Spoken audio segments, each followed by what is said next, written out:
503வது நாளாக கருணை கரங்கள் சார்பாக அன்பும்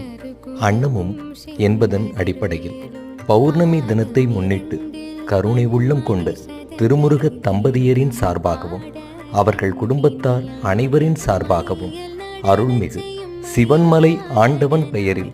அரசு மருத்துவமனையில் சிகிச்சை பெறுபவர்களுக்கும் மற்றும் உடன் இருப்பவர்களுக்கும் காலை உணவு அன்ன தர்மமாக வழங்கப்பட்டது.